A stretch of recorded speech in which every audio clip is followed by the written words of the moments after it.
Good morning friends. నేనైతే నిన్న పంట హాస్పిటల్లో పన్ను సిమెంట్ పెట్టించుకొని బయటకు వచ్చాను. రూట్ కెనాల్ ట్రీట్మెంట్లో భాగంగా రెండోసారి అయితే వెళ్ళడం జరిగింది.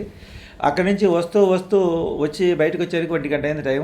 వస్తూ టంగుటూర్ బిలాల్ రెస్టారెంట్ చూపించే కదా పోయేటప్పుడు ఇక్కడ ఫ్రాన్స్ ఫ్రై కోసమని వెళ్ళాను. అక్కడ ఫ్రాన్స్ ఫ్రై దొరకకపోతే చికెన్ ఫ్రై తీసుకుని ఇంటికి అయితే రావడం జరిగింది. ఇంటికి వచ్చిన తర్వాత అదిగో 5 లీటర్ల క్యాన్ వాటర్ తీసుకెళ్ళాను. ఇకపోతే అన్నం తీసుకొని వెళ్ళాను, పెరుగు తీసుకొని వెళ్ళాను, మజ్జిగ తీసుకొని వెళ్ళాను. మజ్జిగ అయితే దారిలో తాగేసాం, కానీ ఇంకా మిగతా కావాల్సినటువంటి పచ్చళ్ళు అవన్నీ తీసుకొని వెళ్ళాను. సర్ది కట్టుకోమంటారు కదా, అనవసరమైన ఖర్చు, బయట వేస్ట్ ఫుడ్ అని చెప్పి అన్నారు కాబట్టి నిజంగా సర్దే కట్టుకుని వెళ్ళాను. తీసుకుపోయిన ఎన్ని అయితే ఆ లిస్ట్ అంతా అది.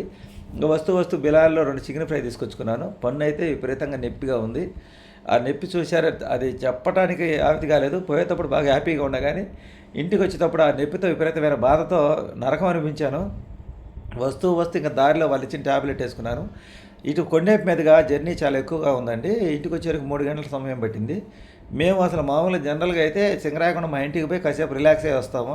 ఇక మా అమ్మాయి అక్కడికి వద్దులే, మీరు లేట్ అయ్యేది, అక్కడికి పోతే నేరుగా ఇంటికి రమ్మని చెప్తే ఇంకా 4 గంటలకల్లా ఇంటికి రావడం జరిగింది.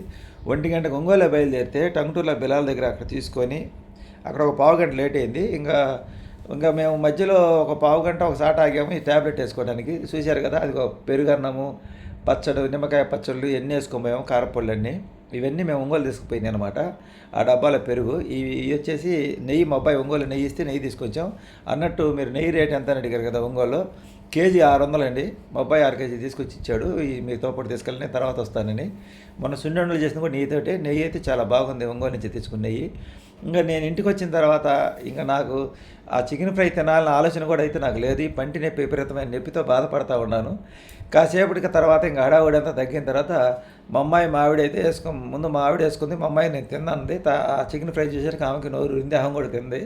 వీళ్ళిద్దరు తింటుంటే నాకు నోరు ఊరింది. అప్పుడు కొంచెం పంటి నొప్పి లైట్గా తగ్గితే మేము వెంట తీసుకొచ్చి రిటర్న్ తీసుకొచ్చిన అన్నం ఉంది కదా, చల్లన్నం అది వేసుకొని నేను కూడా లైట్గా తినడం జరిగిందనమాట. చికెన్ ఫ్రై అయితే సూపర్గా ఉంది. అయితే మంచి డీప్ ఫ్రై అది. నాకు తెలిసి టంగుటూరు దగ్గర కన్నా కూడా నాకు ఒంగోలు నచ్చింది. చాలామంది టంగుటూరు అన్నారు. ఇంకా నేను అందుకని ఒంగోలులో తీసుకోకుండా వచ్చాను బిలాలు. కానీ టేస్ట్ అయితే బాగానే ఉంది, కానీ నాకు టంగుటూరు దాని మీద చూస్తే మన ఒంగోలులో చికెన్ ఫ్రై బాగా నచ్చింది. ఫ్రాన్స్ ఫ్రై కూడా అక్కడైతే బాగుండేది. నేను ఇక్కడ ఉంటుంది కదని చెప్పి ఒంగోలు తీసుకోకుండా వచ్చేసాను. ఫ్రాన్స్ ఫ్రై మన 250 రూపాయలు తీసుకున్న బాగుంది. మనం ఇష్టపడి అక్కడి నుంచి ఒంగోలు కూడా తీసుకోకుండా ఇక్కడ దాకా వచ్చాను. వచ్చి ఇక్కడ కూడా లేక కొంచెం నిరాశకు గురై బిర్యానీ కూడా తీసుకోకుండా చికెన్ ఫ్రై అయితే తీసుకొచ్చా. చికెన్ ఫ్రై అయితే 190 రూపాయలు. ముక్కలు కూడా బాగానే వేసారు, క్వాంటిటీ బాగానే ఉంది, టేస్ట్ బాగానే ఉంది. కానీ మనలాంటి పళ్ళు కొంచెం ఇదిగా ఉన్న వాళ్ళకి అది కొంచెం కష్టం, గట్టిగా ఉంది ముక్క. యువకులు అయితే నవ్వగలరు, కానీ కొంచెం వయసులో పెద్దవాళ్ళు ఆ ముక్కలు నవ్వడం కొంచెం కష్టం అనమాట. ఇంకా ఒంగోలు నుంచి ఎండకు వచ్చి ఇంకా కాసేపు ఆగి 4:30 ఆ టైంలో ఆ తెచ్చుకున్న చికెన్ ఫ్రై, మేము తెచ్చుకున్న సద్ది అన్నం అది కలుపుకొని తిన్నాం అనమాట, వేస్ట్ పోకుండా. మనం ఎప్పుడైనా సరే ఎక్కడికైనా వెళ్ళేటప్పుడు అన్నీ మూటాముల్లి అన్నీ కరెక్ట్గా సర్దుకొని పోయిన రోజు ఆ రోజు అవసరం రాదు. జనరల్గా అయితే మేము వాటర్ బాటిల్ 3 బాటిల్ 4 బాటిల్ తాగుతాము. అవి 80 రూపాయలు ఖర్చు అవుతుందని చెప్పి క్యాన్తో నీళ్ళు తీసుకుపోయాం. క్యాన్ మొత్తం వెనక్కి తిరిగి వచ్చింది. దాంట్లో 1 లీటర్ నీళ్ళే వాటరే ఖర్చు అయినాయి. క్యాన్లో మొత్తం కలిపి చూస్తే ఆ లీటర్ వాటరే ఖర్చు అయినాయి. ఇలా మనం ముందు జాగ్రత్తగా పోయినప్పుడు, ఎందుకంటే నిన్న ఎండ కొంచెం తక్కువగా ఉంది, దానివల్ల కొంతవరకు మేలు, లేకపోతే ఇంకా ఇబ్బంది పడేవాళ్ళమే. ఈ కొండేపు రూట్ మీదకి ఎందుకు వచ్చామంటే చుట్టూతా చెట్లు ఉంటాయండి, రోడ్డుకి అటువైపు ఇటువైపు కొంచెం చల్లగా ఉంటుందని. పైగా ఇన్ని పంట పొలాలు అంటే ఈ సపోటా తోటలు, ఈ తోటలు ఎక్కువ ఉంటాయి, అందువల్ల వాతావరణం చల్లగా ఉంటుంది. కాకపోతే ఈ కొండేపు రూటు వచ్చేదానికి ఇటు సింగరాయకొండ మీదకి వచ్చేదానికి తేడా ఏంటంటే, కొండేపు రూట్ అయినా జరుగుమల్లి రూట్ అయినా అడుగడుగున ఊర్లు తగులుతాయి.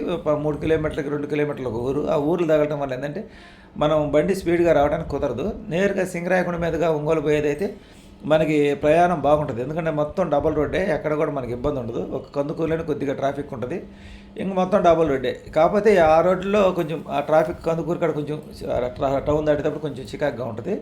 ఇంకా ఇటు పోతే చికాకు ఉంటుంది, కానీ బండి స్పీడ్ పోవడానికి ఇది కుదరదు, అన్ని పల్లెటూరులే కాబట్టి. అయినా అప్పుడప్పుడు కూడా ఇటు పోవాలి. ఇంకా చేంకుర్తి మీదుగా పోవాలంటే ఇంకా గ్రానైట్ క్వారీల వల్ల ఇబ్బంది అవుతుందండి. ఇది చూశారు కదా, మేము ఒంగోలు నుంచి వచ్చేటప్పుడు ఆ ఫ్లైఓవర్ అక్కడి నుంచి బయలుదేరిన తర్వాత దాంతో వేసాలు కాల్చి అక్కడైతే మటుకు పన్నుకి అరగదీసి వాళ్ళు క్యాప్ పెట్టడానికి 3వ సారి రమ్మన్నారు. పన్నుని నిన్న సిమెంట్ ఉన్నది అంతకుముందు పెట్టిన తాత్కాలికంగా పెట్టిన సిమెంట్ తీసేసి ఆ తర్వాత దాన్ని వేరే సిమెంట్ పెట్టేసి దాన్ని బాగా అరగదీశారు. ఎక్స్రే తీశారండి లోపల వాళ్ళు, పంటి కొలత కోసమేమో 3 సార్లు 4 సార్లు. ఆ ఒంగోలులో ఉండేటువంటి పరికరాలు మా ఊర్లో లేవు కాబట్టి నేను ఒంగోలు పోవడం జరిగింది. ఇంకా రేపు క్యాప్ రేటు చెప్తా ఉన్నారు, మీకు నచ్చిన రేటు తీసుకోండి క్యాప్ అని. నాకేం అర్థం కాలేదు. మొన్నేం 11,500 చెప్పారు మొత్తం కలిపి, ఇప్పుడు ఏదో మళ్ళీ క్యాప్ రేట్ చెప్తా ఉంటున్నారు. రేపు మూడోసారి పోతే కానీ అర్థం కాదు. క్యాప్ రేట్ 5,000 రూపాయలు అడ్వాన్స్ అయితే కట్టాము. నిన్నైతే మటుకు వాళ్ళు డబ్బులేం తీసుకోలేదు, 59 రూపాయలు మెడిసినే తీసుకున్నారు. మీకు పన్ను నొప్పిగా ఉన్నప్పుడు వేసుకోమని. ఇంక అక్కడి నుంచి బయలుదేరి చూపించాను కదా బిలాల్ రెస్టారెంట్. టంగుటూరులో అయితే చాలా పెద్ద రెస్టారెంట్ అండి. ఒంగోలు మీద టంగుటూరే బాగా పెద్దదిగా ఉంది. ఇక్కడ కార్లన్నీ పార్కింగ్ బాగా ఆగి ఉండి, ఇక్కడ రెస్టారెంట్ రద్దీగా ఉంది. చూడండి, నోరు నుంచి చికెన్ ఫ్రైలు ఇంకా ఏమంటే రకరకాల వంటకాలు అంటే నేను పోయేటప్పటికి ఇంచుమించుగా 2:30 అయింది అనుకుంటా టైం. 2 గంటలకు అయిపోయినాయి మొత్తం అక్కడ అయిపోతున్నాయి. బిర్యానీ ఏదో మట్టుకుందో ఆ పక్కన వేడిగా పెట్టుండారు అండీలో బిర్యానీ ముందు పక్కనే. ఈ రెస్టారెంట్ అయితే చాలా పెద్దది, లోపల కూర్చొని తినడానికి బాగుంటుంది. మనం అంటే లోపల పోయి కూర్చొని తినాలంటే మనం అంతా హాఫ్ టికెట్లం కాబట్టి మనకు బిల్లు తట్టుకోలేము. అందుకనే పార్సల్ తీసుకొని వస్తున్నాను. అక్కడి నుంచి పార్సల్ తీసుకొని అయితే నేనైతే బయటకు వచ్చాను. 2 చికెన్ ఫ్రై 190 280 రూపాయలు అయింది. ఈ ఒంగోలులో నుంచి మేము అక్కడ కాకుండా ఇక్కడికి వచ్చినందుకు మాకేం జరిగిందంటే, అక్కడ ఒంగోలు అయితే ఫ్రాన్స్ ఫ్రై దొరికేది బహుశా బిలాల్లో. ఇక్కడ వచ్చేవరకు అయిపోయింది. ఇది ఫ్రాన్స్ ఫ్రై లేదు. పెద్ద బోర్డు హైవే రోడ్డు మీద పోతుంటే కనపడుతుంది టంగుటూరు దగ్గర. ఆ బోర్డు చూసి ఆగుతారు. ఇక్కడ మంచి పాయింట్ బాగా ఎంచుకున్నారు వాళ్ళు, నేషనల్ హైవే పక్కన. ఇది కొంచెం ముందుకెళ్తే కొండేపు రోడ్ అనమాట. అది ఒక టంగుటూరు బోర్డు టోల్ ప్లాజా. ఇంకా అక్కడ తీసుకొని ఈ కొండేపు రోడ్లో మా ప్రయాణం సాగింది. చూశారు కదా నేను చెప్పినట్టుగానే చెట్లు ఎలా ఉన్నాయో. ఇది డబుల్ రోడ్ అయినప్పుడు కూడా స్పీడ్ పోవడానికి ఉండదు ఎక్కువ ఈ రోడ్డు. ఎందుకంటే మెలికలు ఎక్కువ ఈ రూట్, కొండేపు రూటు టంగుటూరు నుంచి కొండేపి. మేము అటు జరుగుమల నుంచి పోయినట్టు బాగా అనిపించింది. చెట్లు చూశారు కదండి, అటుపక్క ఇటుపక్క ఆహ్లాదకరంగా ఎలా ఉన్నాయో.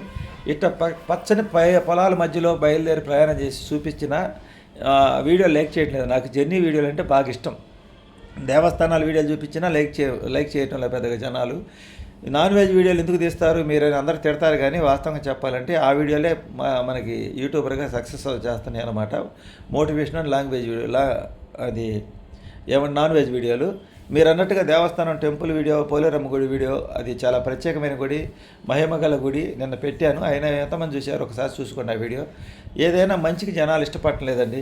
ఇప్పుడు చూడండి, ఈ పచ్చని పొలాలు, తోటలు, ఈ మార్గంలో ఎంత బాగుందో, ఆహ్లాదకరమైన వాతావరణం, పల్లెటూళ్ళు ఎంత అందంగా ఎంత ముచ్చటగా ఉండయో. ఇలాంటి రూట్లో మేము జర్నీ చేసాము. ఇంత రిస్క్ తీసుకొని కూడా ఎండకి. అయినా ఎంతమంది ఆదరిస్తారు ఈ వీడియోని చెప్పండి. ఇలా నాకు నేచర్లో జర్నీ చేయడం ఇష్టం. నేను భగవంతుని కోరుకునేది ఏంటంటే, మొన్న నాకు అసలు బండి ఉంటే నాకు అక్కడి నుంచి ఎక్కలేని శక్తి వస్తుంది. మొన్న అసలు నీరసంగా ఉంది, ఆరోగ్యంగా ఉంది. బొసుకు రమ్మన్నాడు మా అబ్బాయి ఒంగోలు. కానీ నేను ఉదయం లేవలేని కొంచెం హుషారిస్తే బండి మీద బయలుదేరాం. బండి హ్యాండిల్ పట్టుకుంటే నాకు అక్కర్లేని శక్తి వస్తుంది. ఇప్పుడు నేను అంతలా జర్నీ చేస్తున్నా, ఒక పక్క పంటి నొప్పి ఉన్నా కూడా నేను బండి మీద కాబట్టి హుషారుగా రాగలిగానే, ఎక్కడన్నా ఆపుకోవచ్చునని. అదే బస్సులో అయితే ఇంకా ఇబ్బంది పడేవాడిని. ఎందుకంటే బస్సు కొంచెం నిదానంగా ఉంటుంది, ఎక్కడంటే అక్కడ ఆపుతారు, బస్ స్టాండ్లో వెయిట్ చేయాలి కదా. ఈ బండి మీద అంటే వెయిటింగ్ ఎక్కడ ఉండదు, మనకు అవసరమైనప్పుడు పనే పొంగలే బయలుదేరుతాం. అందుకని బండిని బాగా లైక్ చేస్తాను. అంటే ఎంత కష్టపడి వీడియో తీసినా వ్యూస్ రాలేదు, కొంచెం బాధాకరంగా. ఇంత రిస్క్ పెట్టి మేము వీడియోలు తీసాము, కానీ వీటిని పెద్దగా ఆదరించట్లేదు. కొండేపు రూట్ ఇది. కొండేపు ఊర్లో కూడా ఇంకా తీయలేదు అనమాట కొండేపు వీడియో. ఇది కొండేపు రూటు. ఈ రూట్ని వచ్చాము మేము వస్తా ఎక్కడ పెట్టినా రోడ్లు ఏమంటే ఆంజనేయ స్వామి విగ్రహాలు బాగా పెట్టున్నారు. చుట్టూతో చెట్లు, రోడ్డుకి అటువైపు ఇటువైపు చల్లగా ఆహ్లాదకరమైన వాతావరణం. మా ప్రయాణం ఇలా కొండేపు వైపు సాగింది. ఇంటికి వచ్చింది పెట్టేసే కదా ముందుగానే వీడియో. ఈ ఎండకైతే మా జర్నీ ఇలా సాగింది. చూడండి ఎంత బాగుందో. ఇది కొండేపి అండి. ఇది కొండేపి. మా సింగరాయకొండ కూడా ఇదే నియోజకవర్గం హెడ్ క్వార్టర్. కొండేపే టంగుటూరికి, సింగరాయకొండకి, జరుగుమల్లికి, కామేపల్లికి ఇది నియోజకవర్గం అనమాట. చాలా పెద్ద నియోజకవర్గం ఇది. ఈ కొండేపి అయితే ఇది ఇలా ఉంటుంది. కొండేపి ఊరు మటుకు చిన్నదే కానీ నియోజకవర్గం అనమాట ఇది ఈరోజు వీడియో. ఇలా అయితే మా ప్రయాణం సాగింది. ఇలా కొండేపి నుంచి మేము మళ్ళీ ఇటు కామేపల్లి రూటు మా ప్రయాణం సాగింది. టంగుటూరు నుంచి కొండేపి 22 కిలోమీటర్లు, కొండేపి నుంచి కామేపల్లికి 10 కిలోమీటర్లు అండి. ఇది ఈరోజు వీడియో నచ్చితే లైక్ చేయండి, సపోర్ట్ చేయండి, సబ్స్క్రైబ్ చేయండి, హైప్ చేయడం మటుకు మర్చిపోవద్దు. థ్యాంక్ యూ, బాయ్ అందరికి కూడా.